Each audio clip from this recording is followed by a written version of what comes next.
Sword of Coming, episode 281. Untuk melihat video selengkapnya, sahabat bisa kunjungi playlist yang telah Sabta Novel sediakan. Yuk mari, kita berimajinasi bersama dan masuk ke alur ceritanya.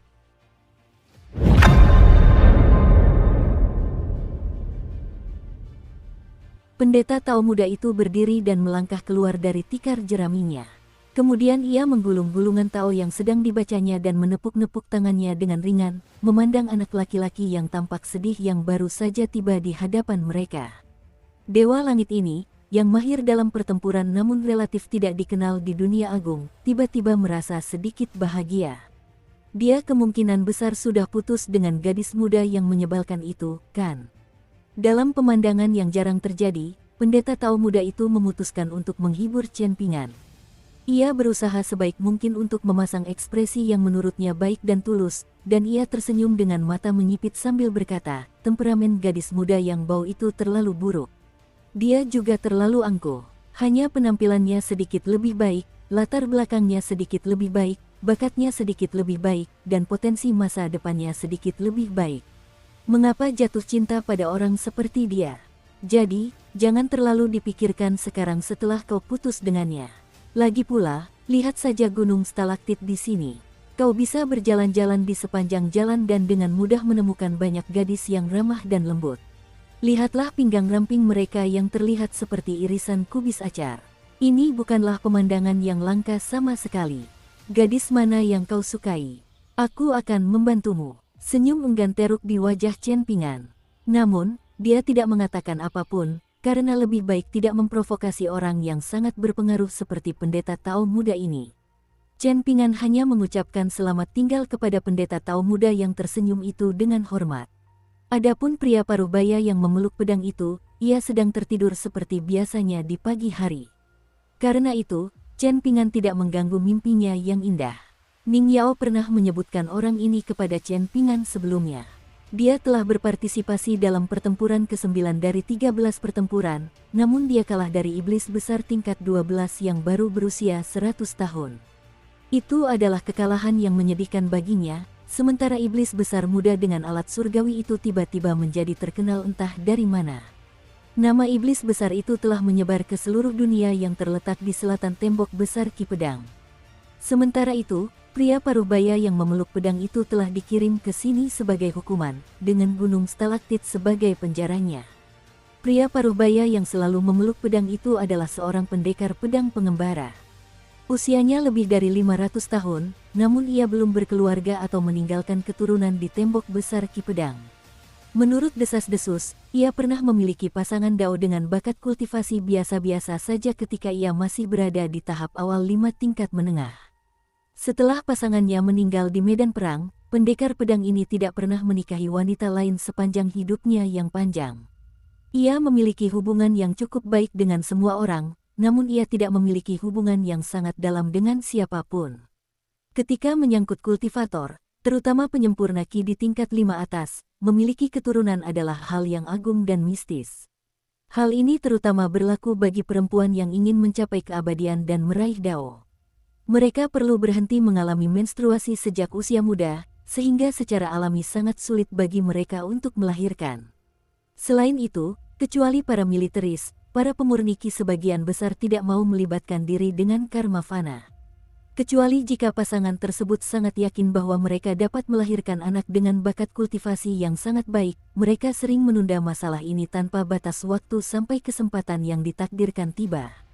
Jika tidak, bagaimana klan dan kekuatan abadi di pegunungan itu akan menghadapi keturunan dan murid yang lemah dan biasa-biasa saja seperti manusia biasa? Apakah mereka akan memelihara hewan-hewan itu seperti memelihara ayam dan anjing?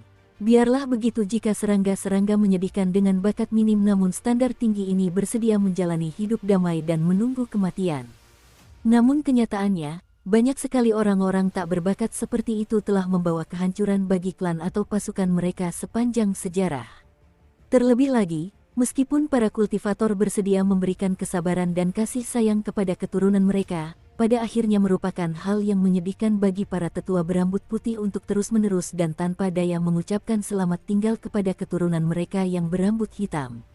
Meneruskan kekayaan dan melanjutkan garis keturunan klan adalah urusan klan masing-masing. Namun, mencapai Dao dan meraih umur panjang adalah urusan diri sendiri. Meskipun dunia kecil permata yang menggantung di atas Kekaisaran Li Agung di benua botol berharga timur adalah yang terkecil dari 36 dunia kecil, dengan radius hanya 500 km, dunia ini tetap mampu menarik perhatian semua orang karena bakat luar biasa yang dihasilkannya. Bahkan keturunan manusia biasa pun dapat memiliki bakat yang mirip dengan keturunan Dewa Bumi yang telah merencanakan kelahiran mereka dengan susah payah. Sebagai contoh, para jenius kultivasi yang telah keluar dari dunia kecil permata termasuk Siesi dari benua bulu sempurna, Chaosi dari benua pusaran selatan, dua liontin giok kembar dari Kekaisaran Li Agung yang telah membantu klan Song Kekaisaran memperluas kekayaan kekaisaran mereka, dan sebagainya. Chen Pingan kembali ke penginapan bangau dan mengetahui bahwa Pulau Osmanthus telah memulai perjalanan pulangnya ke kota Naga Tua. Chen Pingan bertanya kepada pengelola penginapan muda itu kapal antar benua mana yang dapat membawanya ke wilayah tengah benua daun payung, dan stasiun feri mana di Gunung Stalaktit yang dapat ia gunakan untuk menaiki kapal-kapal antar benua tersebut. Keluarga pengelola penginapan muda itu telah tinggal di Gunung Stalaktit selama beberapa generasi, jadi dia tentu saja sangat mengetahui informasi ini. Laut yang mengelilingi benua daun payung itu berangin dan memiliki ombak tinggi, sehingga secara alami tidak cocok untuk kapal antar benua yang berlayar di laut. Hal ini terutama berlaku untuk wilayah selatan benua daun payung, yang hampir tidak dapat diakses. Oleh karena itu, hampir semua stasiun feri di benua daun payung terletak di utara. Ini sebagian menjadi alasan mengapa Sekte Daun Payung di utara dapat menekan Sekte Tablet Giok. Pada akhirnya, pengelola penginapan muda itu menyarankan agar Chen Pingan menaiki paus penelan harta karun yang dapat melakukan perjalanan di dasar laut. Dia dapat menaiki kapal antar benua ini dari dermaga persembahan dupa Gunung Stalaktit, dan kapal itu akan membawanya langsung ke Sekte Penulisan Planchet di wilayah tengah benua daun payung. Kapal Tracer Swallowing Whale dijadwalkan berangkat dalam 10 hari, jadi Chen Pingan memesan kamar di Stork Inn untuk menginap. Manajer penginapan muda itu melirik sosok bocah laki-laki yang menghilang sambil menghitung dengan sempoannya. Ia merasa sedikit bingung. Bocah itu masih membawa pedang, tetapi kemana sarung pedangnya? Selain itu, bukankah ini pedang yang berbeda dari yang sebelumnya? Manajer penginapan muda itu menggelengkan kepalanya dan mengusir pikiran-pikiran itu dari benaknya. Ini adalah Gunung Stalaktit, jadi hal-hal aneh adalah hal yang biasa, bukan pengecualian. Memang, belum lama ini seorang anak laki-laki dari benua ilahi bumi tengah telah menyebabkan kegemparan besar ketika menghadapi kesempatannya untuk menembus ke tingkat seni bela diri berikutnya.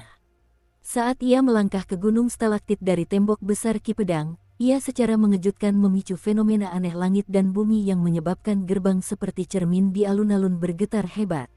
Bahkan, Dewa Langit Agung yang menjaga puncak terpencil pun terpaksa menunjukkan diri. Menurut desas-desus, Dewa Langit Agung secara pribadi telah mengerahkan kekuatannya untuk meredam keributan luar biasa yang terjadi di gerbang tersebut. Ada juga sekelompok wanita abadi dari Sekte Hujan Manis di laut yang telah membawa mayat naga banjir yang tak terhitung jumlahnya ke Gunung Stalaktit dan menghasilkan banyak uang. Penguasa sejati naga banjir telah menghabiskan uang paling banyak, dan dia telah membeli sejumlah besar kumis naga banjir berwarna emas dan perak. Bahkan, dia telah menghabiskan begitu banyak uang sehingga dia berhutang kepada para penjual. Namun, tidak ada yang menganggap penguasa sejati itu bodoh karena berhutang. Lagi pula, cambuk lalatnya, yang sudah luar biasa di antara alat-alat Sudo Celestial, kemungkinan sekarang mendekati level alat-alat Celestial asli. Sementara itu, seorang pemuda yang bersama para kultivator wanita dari Sekte Hujan Manis seketika menjadi incaran semua orang. Ternyata, orang beruntung yang baru saja menikah dengan anggota Sekte Hujan Manis ini bukan hanya pasangan Dao dari gadis surgawi Pangtuo yang sangat terkenal, tetapi pendiri Sekte Hujan Manis juga telah menemukan bahwa dia memiliki bakat kultivasi yang benar-benar luar biasa. Setelah itu, gadis surgawi Yulin, yang terkenal di seluruh Laut Selatan, juga jatuh cinta padanya dan menjadi istrinya. Dengan demikian, dua gadis surgawi tingkat inti emas yang memiliki potensi untuk menjadi dewa bumi kini menikah dengan pria yang sama. Keberuntungan besar seperti itu benar-benar membuatnya menjadi bahan iri semua orang. Dalam perjalanan spiritual, baik atau buruknya keberuntungan seseorang benar-benar dapat membuat perbedaan yang sangat besar. Setelah melakukan perjalanan ke tembok besar Ki Pedang, Chen Ping'an tetap berada di tembok besar itu sepanjang waktu dan tidak pergi ke tempat lain. Selama berada di sana, ia merasa bisa mengungkapkan isi hatinya perlahan-lahan.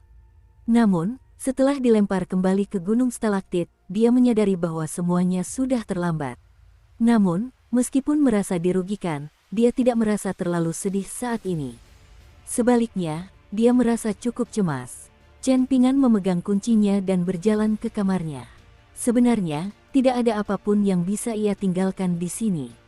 Ia hanya memiliki pedang di punggungnya dan labu penguat pedang di pinggangnya. Ia tidak memiliki apapun selain itu.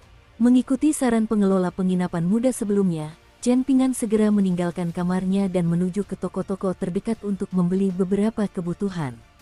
Ia membeli Kronik Gunung dan Laut, sebuah buku yang menggambarkan budaya dan negeri-negeri di dunia megah.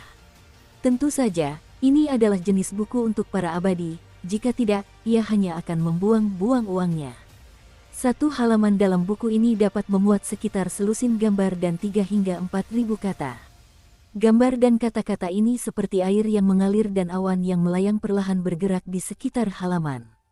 Dia juga membeli sebuah buku yang memperkenalkan dialek resmi benua daun payung, serta satu buku lagi untuk dialek benua ilahi bumi tengah. Dukung terus channel YouTube Sabta Novel. Chen Ping'an jelas tidak ingin tiba di benua daun payung dan tidak dapat berkomunikasi dengan orang-orang di sana dari awal hingga akhir. Meskipun situasi di benua daun payung jelas mirip dengan benua botol berharga timur, dengan banyaknya dialek yang ada di berbagai kerajaan dan negara bawahan, mempelajari dialek resmi yang digunakan oleh istana kekaisaran dan para abadi di pegunungan tentu saja merupakan suatu keharusan. Hampir mustahil menemukan barang dengan harga murah di gunung stalaktit, terutama jika itu adalah harta karun abadi atau peralatan spiritual. Para pemurniki di sini semuanya memiliki basis kultivasi yang tinggi dan keterampilan penilaian yang baik. Terlebih lagi, harga barang dan harta karun di sini seringkali jauh lebih tinggi daripada di negara-negara lain di dunia megah. Namun, ada satu hal yang sangat baik di gunung stalaktit, yaitu tidak adanya barang palsu. Bisnis-bisnis yang mampu membuka toko di sini hampir semuanya adalah bisnis bereputasi yang telah ada selama ratusan bahkan ribuan tahun. Tidak ada bisnis abal-abal, dan semua orang sangat menghargai reputasi merek yang telah mereka bangun dengan susah payah. Satu koin hujan butiran biji-bijian bernilai sangat mahal, asalkan tidak dibandingkan dengan koin tembaga esensi emas yang unik di Jewel Small World. Hal ini terjadi bahkan di gunung stalaktit, tempat terdapat sejumlah besar makhluk abadi. Karena Chen Ping'an punya uang, dan mengingat dia tidak berencana menginvestasikannya untuk hal lain, tentu saja dia tidak bisa membiarkannya begitu saja. Karena itu, Chen Ping'an berencana membeli alat spiritual yang berguna untuk Lin Souyi dan Xie Xie. Tidak masalah jika alat spiritual ini sedikit lebih mahal. Adapun Little Baoping, Li Huai, dan Yulu, mereka tidak membutuhkan alat spiritual seperti itu. Dua yang pertama belum menjadi kultivator dan masih sangat muda. Sementara itu, Yulu juga seorang seniman bela diri murni seperti dirinya. Dalam hal berjualan, dia jelas tidak akan terlibat dalam aktivitas seperti itu. Lagi pula, Chen Ping'an saat ini tidak kekurangan uang. Setelah membeli buku-buku di dekat penginapan store, Chen Ping'an menuju ke penginapan Ganoderma yang pernah ia kunjungi sebentar bersama Jin Su sebelumnya. Namun, mereka hanya melihat sekilas, dan Chen Ping'an tidak sempat melihat barang-barang dan harta karun dengan saksama. Memang, ia hanya menganggap kunjungan itu sebagai kesempatan untuk mengagumi harta karun abadi. Namun kali ini, Chen Ping'an datang ke sini dengan tujuan yang jelas. Pencariannya sangat terarah, dan dia sama sekali mengabaikan harta karun abadi yang harganya sangat mahal dan memiliki persyaratan bagi para pemurniki untuk menggunakannya. Dia bahkan tidak melirik harta karun tersebut. Chen Ping'an berharap menemukan kitab suci Taois atau alat spiritual yang cocok untuk berlatih teknik elemen petir. Jika tidak, dia ingin menemukan sesuatu seperti mangkuk embun yang pernah diperoleh Zhang Sanfeng sebelumnya, yang mampu mengumpulkan energi spiritual dari langit dan bumi untuk pemiliknya. Meskipun dengan tujuan yang begitu spesifik, masih ada cukup banyak harta karun yang membuat mata Chen Ping'an berkaca-kaca. Dia dengan hati-hati berjalan bolak-balik di sekitar penginapan Ganoderma selama hampir setengah hari, menyusun rencana yang semakin jelas dalam pikirannya. Setelah memilih sekitar selusin barang dalam pikirannya, dia akan kembali ke penginapan Stork untuk mempertimbangkannya di malam hari, menimbang pro dan kontra dari setiap harta karun. Dengan begitu, dia kemungkinan besar dapat melakukan pembelian yang tepat keesokan harinya. Terdapat sebuah kitab suci Taois berelemen petir yang diberi label sebagai satu-satunya salinan, dua jenis pil alkimia tingkat tinggi yang digunakan untuk membersihkan sumsum dan memperkuat tulang, satu dari Sekte Hitam Putih Benua Kenaikan Melingkar dan satu dari Gunung Dupa Benua Pusaran Selatan. Keduanya merupakan kekuatan terkenal dari cabang alkimia Sekte Taois dan akhirnya 7 atau 8 alat spiritual yang berbeda. Saat berjalan-jalan di sekitar penginapan Ganoderma, Chen Pingan tanpa sengaja melirik 3 butir pelindung militer yang diletakkan berjejer di dalam sebuah kotak kayu. Menurut deskripsi yang tertera di samping kotak tersebut, ini adalah pelindung embun ilahi yang mirip dengan yang dikenakan oleh guru kekaisaran dari bangsa Elem kuno.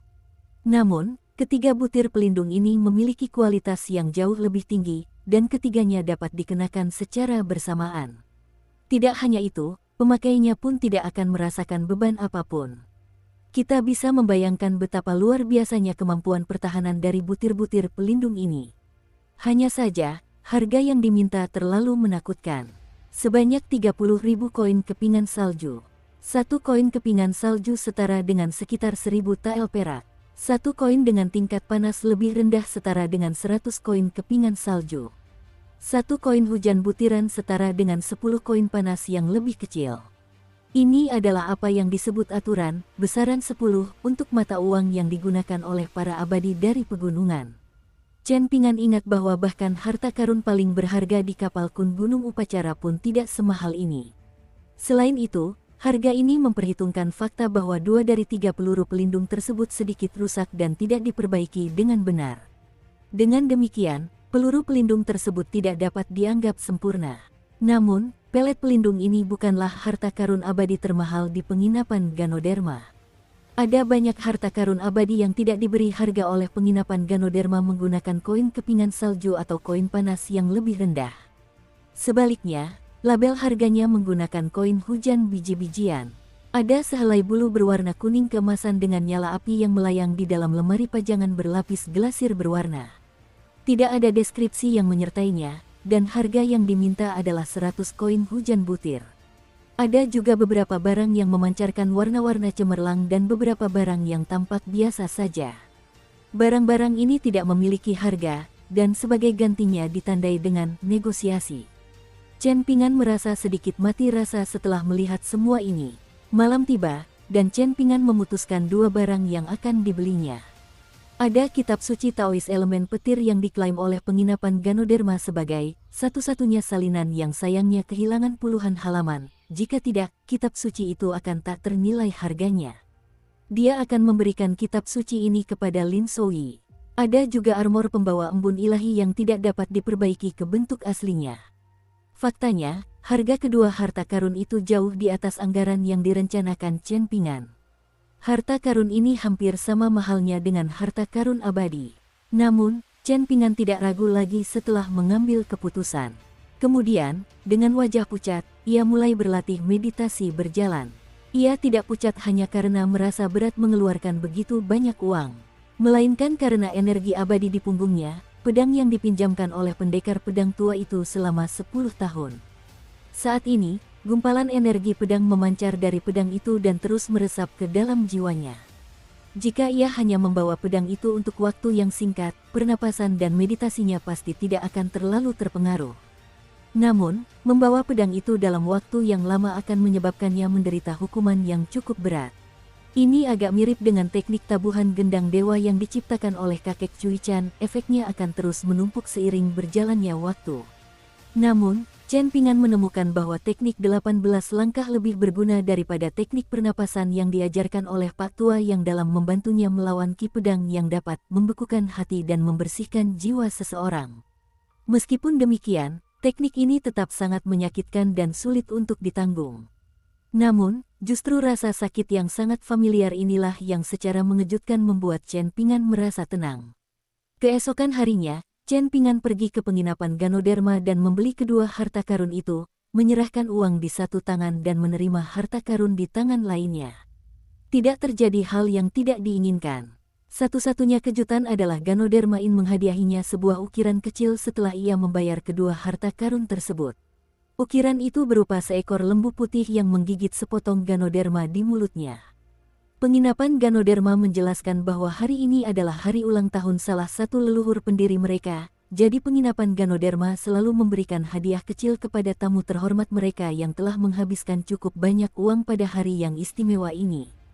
Hadiah-hadiah ini adalah alat-alat spiritual termurah yang bisa didapatkan, dan alat-alat spiritual semacam itu dapat dikategorikan sebagai ornamen elegan untuk meja belajar klan kaya. Itu adalah sesuatu yang bisa dimainkan. Chen Pingan menemukan bahwa memang ada lebih banyak pelanggan daripada kemarin. Terlebih lagi, beberapa anak yang didampingi oleh orang dewasa saat keluar dari penginapan Ganoderma memang membawa perhiasan yang mirip dengan Rui Ganoderma giok putih. Hari sudah malam ketika Chen Pingan kembali ke penginapan store. Saat beristirahat setelah berlatih meditasi berjalan, Chen Pingan mendengar seseorang mengetuk pintu dengan pelan. Dia menoleh dan bertanya pelan, "Siapa itu?" Pria di luar pintu itu terkekeh dan berbicara menggunakan dialek tembok besar Ki Pedang, berkata, "Aku penjaga gerbang yang selalu duduk di tiang tambat. Ning kecil memintaku untuk menyampaikan pesan kepadamu dan juga membawakanmu sebuah barang." Chen Pingan ragu sejenak sebelum berjalan dan membuka pintu. Kemudian, ia mundur beberapa langkah tanpa suara. Untungnya, tamunya memang benar-benar pria parubaya yang gemar memeluk pedang. Penampilan seseorang bisa disamarkan, tetapi cita rasa unik dari energi pedang seseorang tidak bisa dipalsukan. Pria parubaya itu kali ini tidak memegang pedangnya. Melihat kebingungan di mata Chen Pingan, dia tersenyum dan menjelaskan, "Karena saya bertanggung jawab menjaga gerbang, tentu saja saya perlu meninggalkan sesuatu di sana, kan? Jadi, saya datang ke sini, sementara pedang saya tetap berada di atas tiang tambatan." Pria parubaya itu adalah orang yang jujur, dan dia melemparkan sebuah bungkusan kecil yang sedikit lebih besar dari kepalan tangan kepada Chen Pingan, sambil berkata, "Ini hadiah dari Ning kecil. Selain ini, dia bilang kau bisa menunggu di Gunung Stalaktit untuk sementara waktu lagi. Bukankah kau punya 2 kumis naga emas? Aku bisa mencari seseorang untuk membantumu menempa kumis itu menjadi rantai pengikat iblis yang cukup bagus. Namun, jika kau tidak mau menunggu, maka aku bisa tidak perlu melakukan kebaikan ini." Setelah mengatakan itu, pria parubaya itu duduk. Kemudian dia menuangkan secangkir teh untuk dirinya sendiri dan melanjutkan, "Ning kecil juga bertanya kepada seseorang tentang jubah dao emas itu. Itu adalah jubah dao kelas sangat tinggi, dan bahkan para immortal bumi biasa pun akan kesulitan untuk mendapatkan jubah seperti itu. Nama jubah dao ini adalah anggur manis emas, dan merupakan relik berharga yang ditinggalkan oleh seorang individu terhormat dari kediaman guru surgawi Gunung Longhu.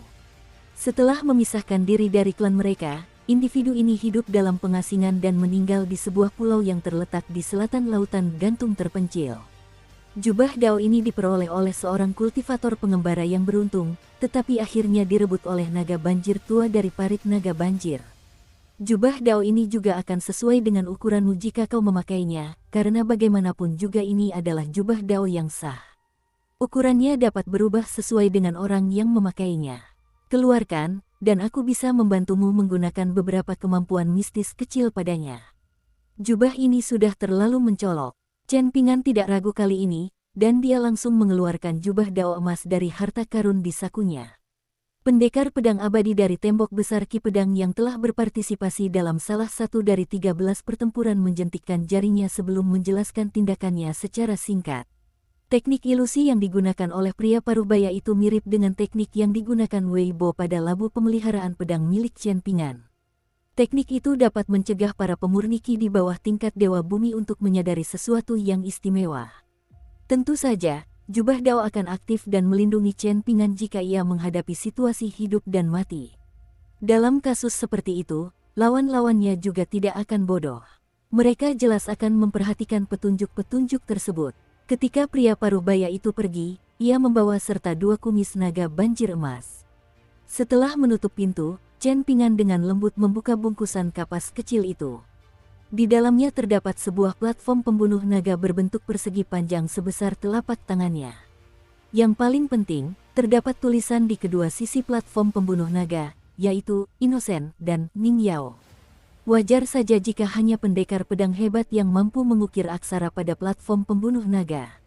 Orang tua Ning Yao kemungkinan besar membuatnya dengan teliti dan memberikannya kepada putri mereka sebagai hadiah saat ia masih kecil. Setelah Ning Yao dewasa, suatu hari ia bertemu dengan seorang anak laki-laki yang disukainya, sehingga ia memutuskan untuk menghadiahkan platform pembunuh naga kepadanya.